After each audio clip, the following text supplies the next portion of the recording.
Tong motor na to may 7 count sa malfunction indicator lamp. Yan, 2, 3, 4, 5, 6, 7. Ang problema nito pag naandar,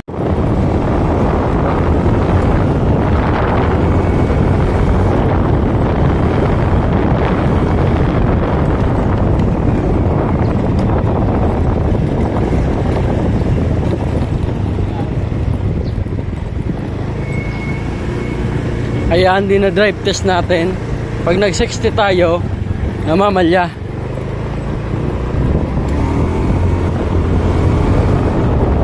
Yan, bumabagsak.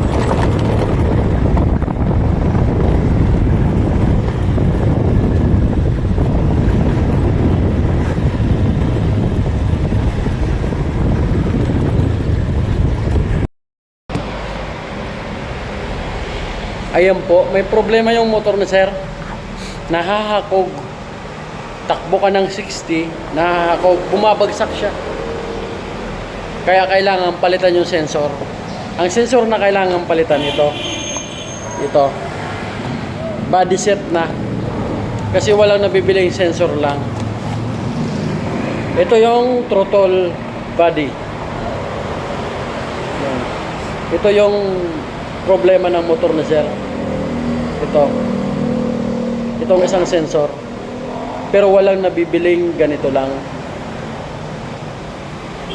Kaya kailangan buo na papalitan.